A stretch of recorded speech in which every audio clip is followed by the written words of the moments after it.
I'm so ready. Okay. Hello, everybody, and welcome back to episode 8. I'm here today with Kim Bixler. Kim Bixler. Please, can you give us a little introduction? My name is Kim Bixler. I live in Southern California. I am a book writer, lyricist, a book author. I write musicals and write books, and I'm very excited to be here today. Amazing. So tell me, why musical theater and not theater? I am just captivated by when you get to the point when words don't cover it, you can start singing. Mm-hmm. And, you sing your thoughts. And to me, I don't know, there's music can convey something that words alone cannot. So you think singing something has a different message than just saying it?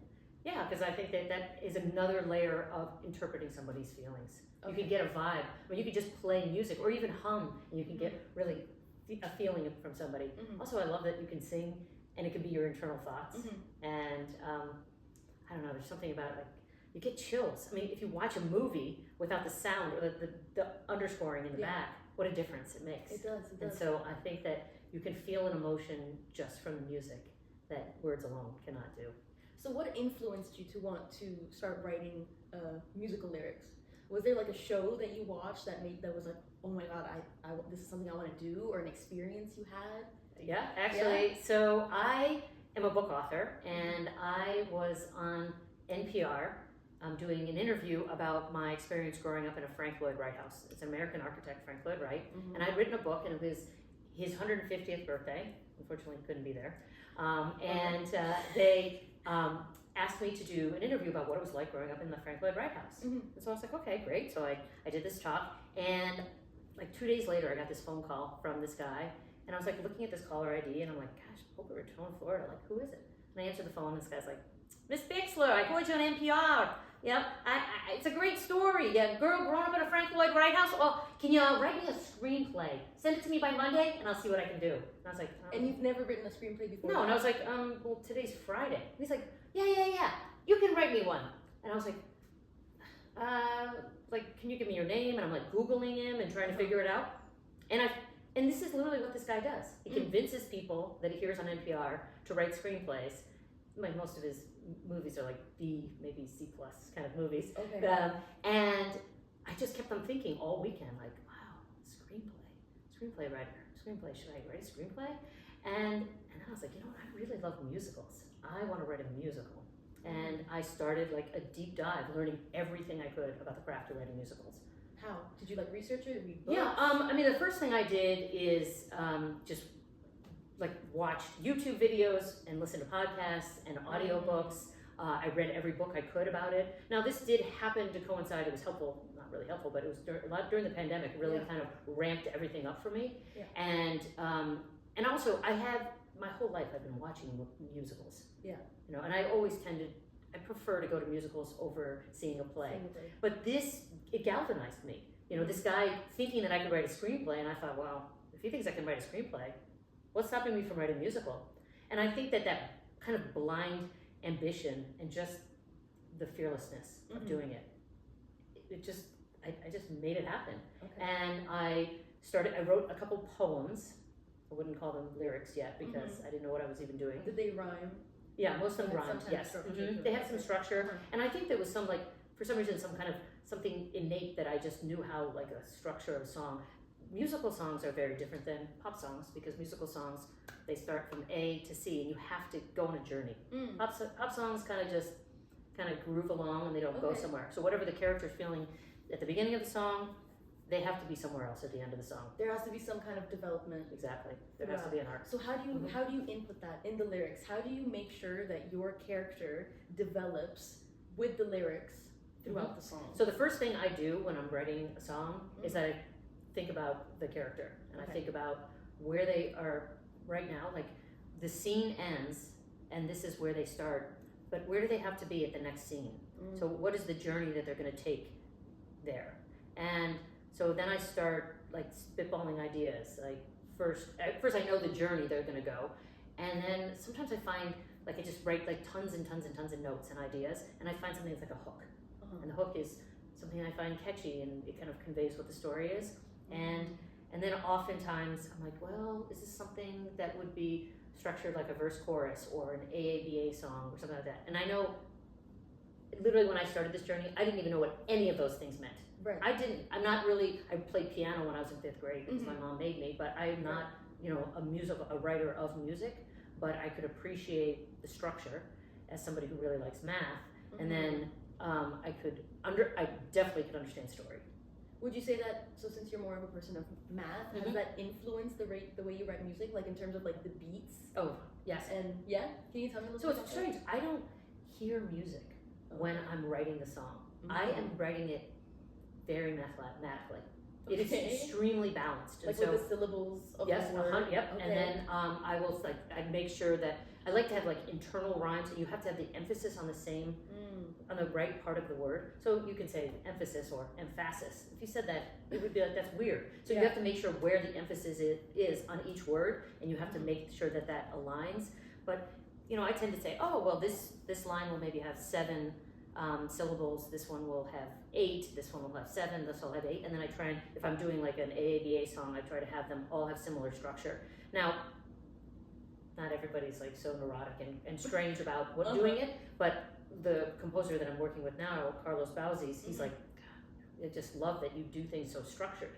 It's easier to start with the basis of structure and then kind of go off, as opposed to be like, to start something willy-nilly and then trying to add structure to it. But the first thing is still writing the story first. Are there any, so you said you sometimes start with poems, right? Are there any poets that influenced you or you looked up to? Or Well, I say poems because when I first started writing lyrics, I was just writing like rhyming things that weren't anything. So yeah, I don't know a lot about poems. I didn't. I mean, that's what I called them, but they really were lyrics at the beginning. But it's just, I don't know. I mean, also if you find something that like a hook and you're really interested in, it's really kind of okay. So starting from the beginning of your process, right? What is your creative process for writing lyrics? What's the first thing you do? The very first thing I do when I'm writing lyrics is figuring out who the character is that I'm writing for. And is that usually a character that you wrote, you developed? Or? Well, it depends on what the project is, and most of the time, it depends on if you have, I'm writing a big musical. If I'm writing a 10-minute musical, we have 3 characters, and I really try and figure out what the 3 characters are, and yet I still try to make sure I have a lot of wiggle room, because they may change, and it may evolve what they want. And then after I figure out what the characters kind of like, I figure out what the journey that the character has to go on, and then from there, I figure out, I don't know, like what would their voice be? Would they be like short, little, choppy? Are they funny? Are they gonna, sing like long, complicated words? Are they simple? So I think that's trying to figure out. So a lot of the personality of the character. Do they sing soprano? Are they more of a head voice? Do you think about that? I don't think about that at all. You don't think about that? I don't really think about the music at all. Like it's very interesting when I'm working with a composer, because they tend to say that's like what kind of musical style, and I don't want to unduly influence them, because sometimes if you say, oh, this sounds exactly like, this is like, I got Cardi B in my mind right here. I got you have to you have to do The Weeknd here. Oh, this has to be Radiohead, or that. Then I think that when they read the lyrics, they're like, that's all I can think of. It's it's got to be Radiohead. It's got to be Cardi B, or it's got to be something like that. So I just try and say, what strikes you, And sometimes I get if it's a back and forth, I get the song, and I'm like, whoa, that is not what I thought at all. Even though I didn't really have something in my mind. But there's one fascinating thing. There's 2 ways to do the lyrics. So I learned this over time, is that you can write to existing music. So the music's already done, and then you have to put words in there backwards. And that's to me is like another skill. It's just some people know how to do that. Or you can learn that. And then other times you just write lyrics and you give them to a composer. And then sometimes there is a third option, is that you work in a room and you're just going through things together. But think about, the whole song is written already, and then you have to come up with lyrics to fit in there. So working with Carlos on Bar, right? We're in LA right now doing a little workshop. It's amazing, and Amelie is one of the actors. Can we tell them a little bit about? Oh, for sure, yeah. Just a little, okay. Tell them a little bit well, I should have Amelie tell you everything about it, because she's actually seen it more times than any of the actors. It's amazing. It's a Brazilian body percussion show about a man called Fernando Barbosa Ferraz. Good. It's spectacular. All I can say, I only have good things to say, but it's an amazing show. I'm so excited. We're working on the script right now. I watched, was it the first showcase in New York? Oh yes, I watched the first showcase in New York because my roommate was the lead. He played Barba, and it was nothing like I've ever seen before. You know, I've seen a lot of Broadway shows where I was like yawning, I can leave. But this, it was different. It was something that really caught your attention with the body percussion. You know, it was a big cast of like 40 people, all in sync and dancing and moving and just creating beautiful music with their bodies. So that's what we're working on right now. And Kim wrote the lyrics and the script. Well, I worked on the script with Carlos. Co-book writers. And Carlos is the composer and musician. Yep. Writing all the music. So when how did you guys collaborate in terms of writing the music and then writing the lyrics? Which one did you do first? Did you write the music first or did you write the lyrics first? Well, this is a very unusual story because it's based on a real life group and a real life man. Fernando Barba was actually friends with Carlos Bauzis.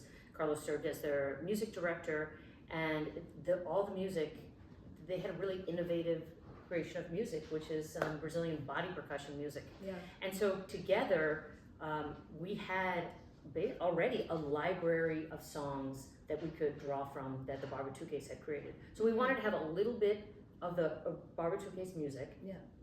Then we had some songs that are lyrics first, so I wrote the lyrics, and then other songs that Carlos wrote music first, because he's a talented composer in his own right, that is a skilled body percussionist.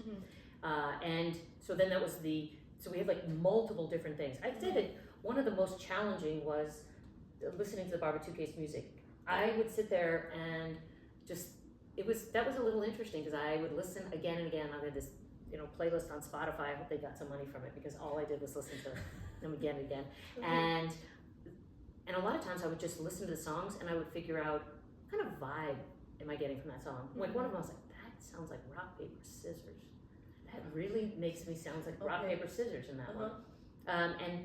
And a lot of these songs either are in Portuguese or they just have vocalizations and that's it. And then you have to write the music back. I have to write the music backwards. And luckily for me, Carlos had scores of a lot of these, so I could do it, and read what the vocalizations were and try to go back at. Music? I'm with I can do a little bit.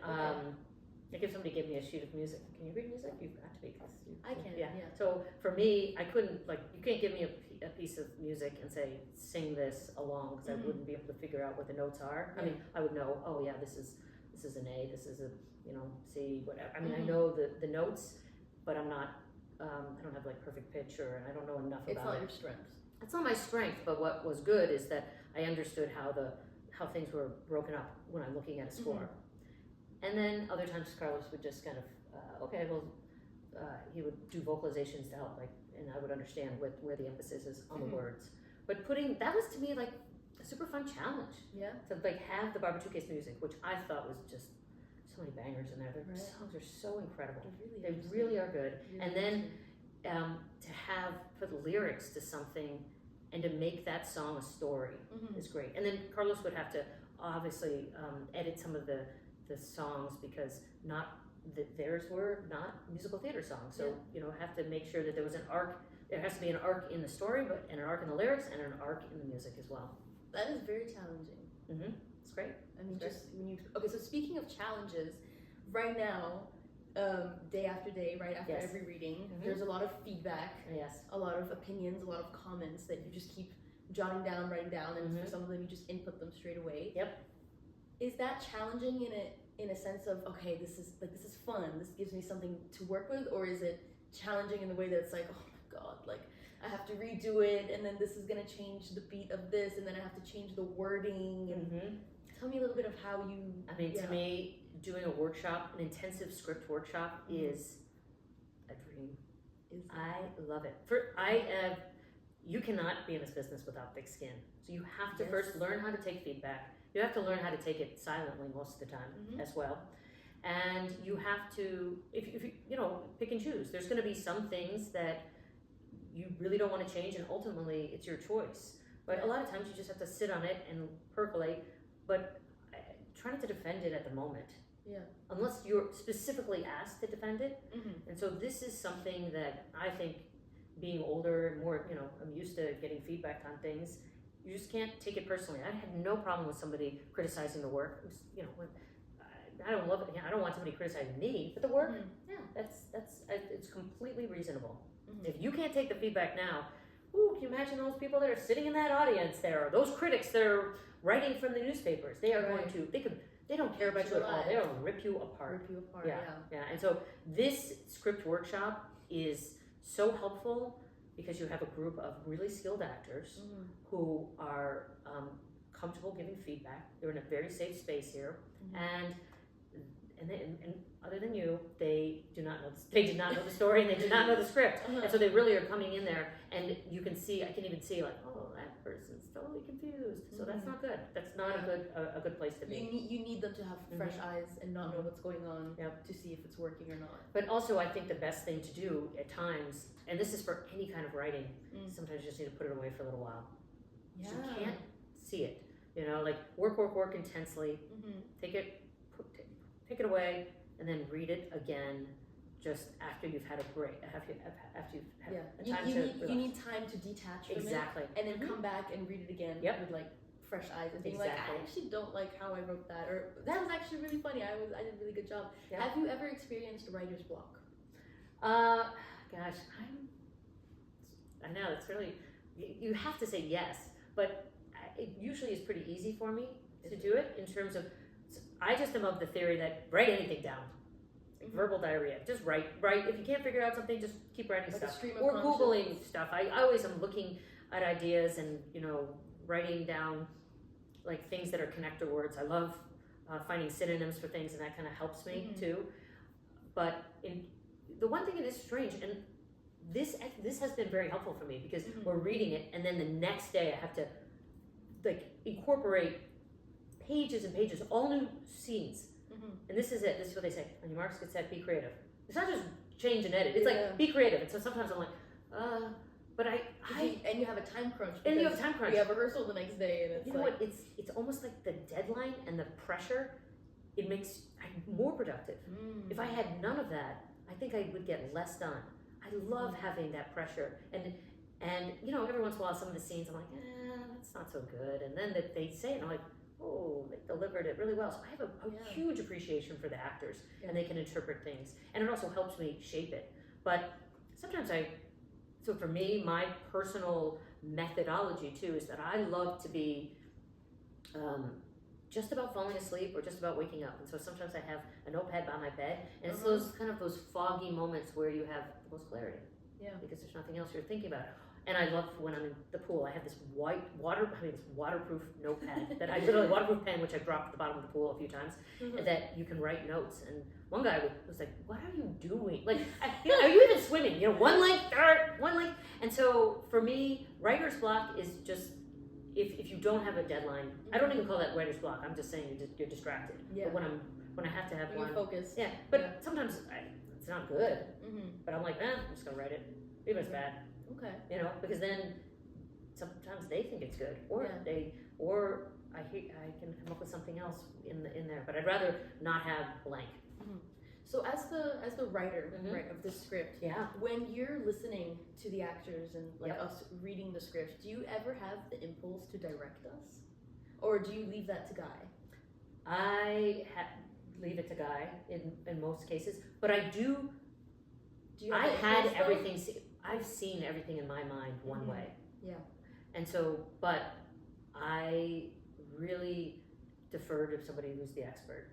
I mean, I see it sometimes, and I really appreciate Guy because he will ask me, like occasionally, or we had these. So in addition to having the workshop days where we had the 8 actors or even 4, then we had days when we just had the creatives, and there were a couple times he's like, hey, I don't like the scene, and I said, well, this is why I did it, and he's like, oh, that totally makes sense. And now, and especially like there was a scene with the mother and the daughter. I'm like, well, this is what I am doing because as being a mother myself, this is what I see in my mind. And then he's like, oh, and now I can tell that to the actors because even if I haven't changed one word on the page, he understands the place that I'm coming from. And then if he can give a note to the actors, sometimes first he's just telling you just do it however you read it, and then he can give you a note. But a lot of those are things that he understood. Like, oh, this is the subtext, or this is what she really meant, or this is what she's trying to convey. But I see everything so vividly in my mind. Every scene is coming out, and I say them out loud a lot. Yeah. I practice them. Like, well, because you wrote it and you're the one that's developing these characters. So then when Guy is constantly, because he asks a lot of questions. For sure. He asks a lot of questions. He really wants to get that detail in. Does that, because you have a certain image in your head, and I'm sure because he's looking at it from fresh eyes, right? He's asking all these questions and kind of almost challenging. Right. Like, I needed to, but he's only asking them because he needs it to make sense. Yeah. How does that, like, work? Well, I think he's challenging you guys more than me sometimes, you know, to say, okay, can you interpret it this way? Okay, can you go now, can you try it this way? Can you try it this way? And I think that he's doing that for him, but he's also doing that for us too. Yeah. It's like, can you, you know, and this, can you see how differently it can be interpreted? Yeah. And you know, eventually, you know, as this takes shape and different directors, or, you know, if you could get regional theaters doing this, they're gonna all have their own take on it. Yeah. But to have a director at this point put this much of an investment into it and help us see the different interpretations is absolutely amazing. I mean, I know even you like gave some great feedback. You're like, you know, I was helping my mom forever. You know, you understood what the perspective of the daughter was, and you almost gave the mother the story between the mother and the daughter. You gave them backstory, which helped you. How do you interpret it? And I was like, yeah, that was dead on. You understood. You know, when you broke up with him, I was there as a kid picking up the pieces, Mom, and then, you know, and now I'm going to do the same for you. Because it changes how you say those lines and how you direct them at the other person. But to me, that's the magic. Like when an actor can remember that, when he makes sense of it, it's like, that's exactly what I was meant. Like I was like, that's exactly what I was going for. You know, you got it. So to me, I was like, the dialogue worked. And I try to do the minimal amount of, like, very few, like stage directions. Well, stage directions, a lot of directors just like can cross them all out. But this is sort of complicated, this piece. But I would imagine I would even put less. But I don't tell how to emote, how the person should do it, unless it's a real shift that has to be like all of a sudden like I'm pissed off, and if an exclamation point won't do it, you know, how do you convey like they're screaming at the top of their lungs or something like that? Have you ever had an experience where you wrote a screenplay or a script, right? You had a certain idea, image of what it would look like in your head, what it would look like on stage, right? And then you did a reading, and then the way that the actors perceived the characters and conveyed the messages and directed it to each other, then you just thought, oh, I think I actually want to change it to conform more to the way they were doing it. I just think it works better like that. Have you ever had something Exactly. like that happen? Or for sure, like when we did this show in New York, we had this off-Broadway run, and we had this one character, Kasoy, and the guy who played him was such an incredibly talented actor. Yeah. He goes, his stage name is John Rodez, and he, I mean, it was just, he made this character come to life, jump off the page, a lot funnier with the same exact words, but he did so much just with the body and his, you know, facial expressions, and then where he put the emphasis on the words and how he interpreted it. So to me, after I went up to him after, I was like, "You've just made me want to make that character funnier." Like that's it. I just learned that this has to be the sidekick, more of a character as opposed like to much. Yeah, and it wasn't like that. And I'm not sure if I'm there wasn't yet. Written like that? Not As at the all. comic relief? Not at all. Really? If you read the words, I mean, if you just read the words, and now I've put a little bit more in, but if you read the original script, there was nothing humorous, there's nothing lighthearted about him at all. I can't even imagine Hosoy not being. See, that is the mark of a great actor. I mean, and this is why I'm not an actor. No, I'm like, because you can do that, you know. So it's a skill. It's truly a skill. It's really a skill. So, Barba is now getting. I'd say it's getting quite a lot of attention. You know, a lot of people are very interested in it and how it's gonna go. How does it feel to you? I know I've done it probably a couple times around the house, but I'll just start singing the lyrics like this is because it's stuck in my head. You know, it's like a catchy melody or like do do do like things like that. How does that feel to you when it's like these are my lyrics? I know this is something that I wrote. How does it feel when people are just like, oh yeah, it's stuck in my head? It's so like singing. Magical. Yeah. It's like it's unbelievable because most of the time I'm sitting like behind a computer and I have no frame of reference, and to see your creation come to life on a stage, or hear somebody singing something that you wrote, or that little smirk when you write, you even know I wrote a clever lyric here, and then somebody like smiles like to acknowledge it. You're like, that's pretty amazing. Yeah. That's really, really a unique experience. But tying into that, I know it's having a lot of success, but this is all about, you have to hustle. Yeah. This is not a business that, you wrote it and then you're done. No, I've written, of course. a couple books, Yeah. and I remember people talking to me about it, and what happens is I say, now the work just begins. Like as soon as the book is published, Yeah. now you really have to do the work. Now you have to market it Yeah. and get people interested. Yep. Now you How have are to you? hustle. How do you do that with, for example, this show? How are you marketing it in a way that's getting people interested in wanting to know more? I think the big thing is it's all about connection, making contacts and connections. You don't know who is going to see it. Yeah. What is the person that's going to see it? Who is, going to be sitting in the audience that day? You never know, but you want to have the most people, a lot of people see it if you can, but also the right people, and be conscientious. I follow up, I send emails, I'm I don't know what else to say. It's like the hustle. You're constantly. Social media is huge. Yes, it is. with, It like, is, and marketing I stuff. would have to say that we don't have, I just don't have the bandwidth. That's not my. I'm helping and working on the website, and I created an Instagram account, and I'm trying to promote it as many times as I can. I do film editing and things like that. But think about it, wow, I have to wear so many hats, and I don't have. My head is only so big. But you're also a very structured and organized person.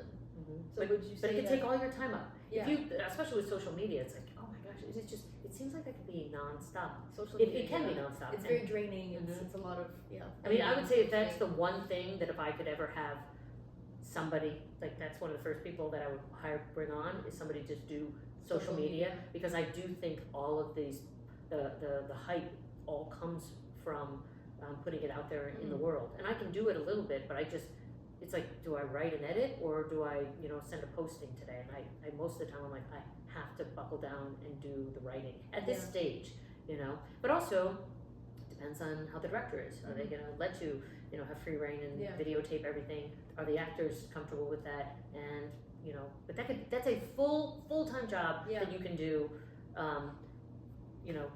all the time. Right. And so I just wish, I don't think I'm bad at it, I just don't do enough of it because I don't have enough time to do it. It'll get there.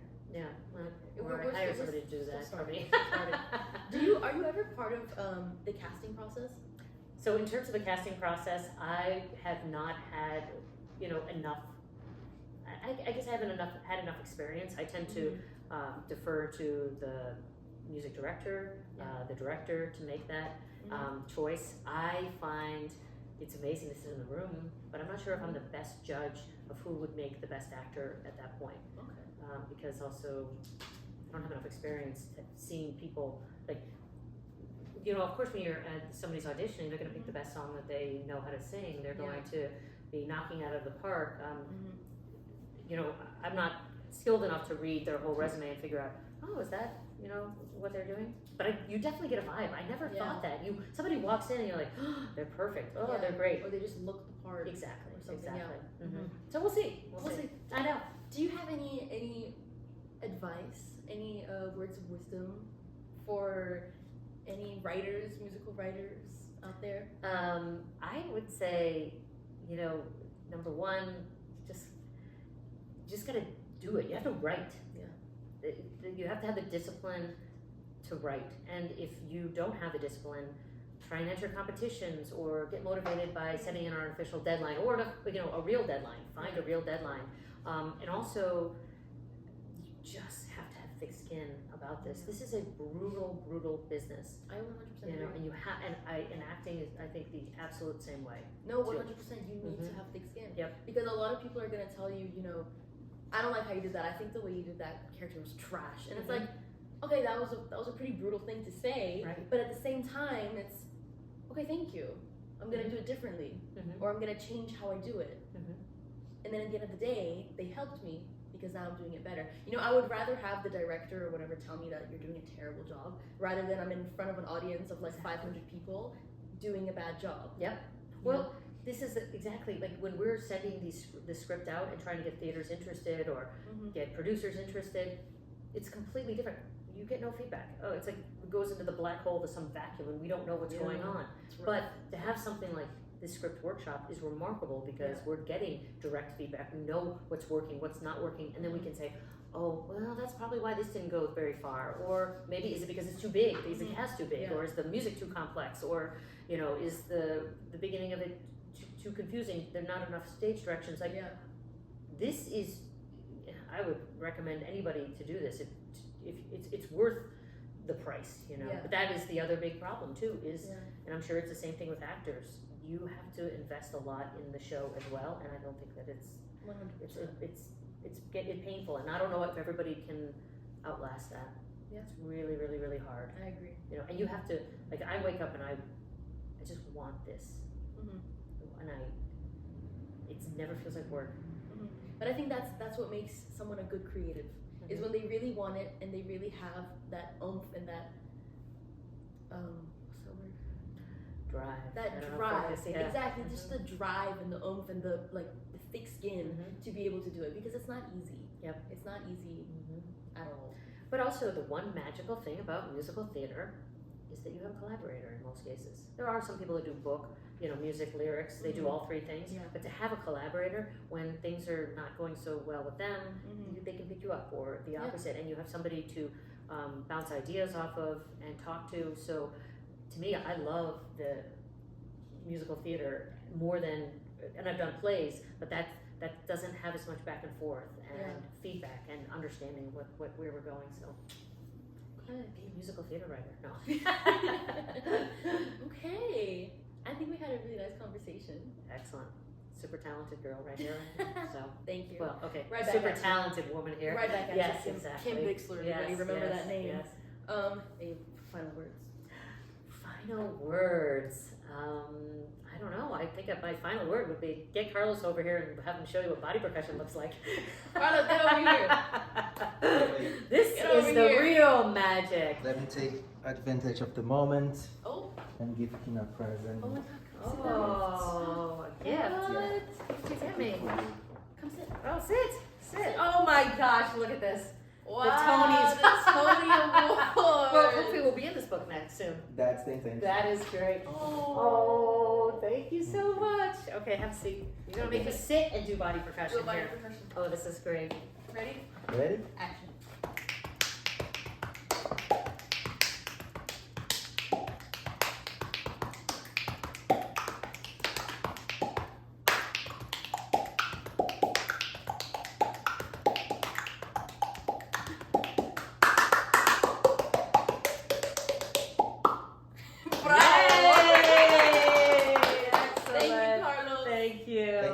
Thank you so much. Thank you for being here with us. Of course. Guys, watch out. Badaba. The Brazilian body percussion musical. Body percussion musical. It's going to be big. It's going to be huge. And you heard it first. Right. Kim, thank you so much for having this conversation with me. Yes, thank you. Carlos, thank you so much for that body percussion. Thank you. That was amazing. Thank you so much for watching, everybody. Don't forget to like and subscribe, and have an amazing day. Yay! Thank you. Oh, that's amazing. That was fun.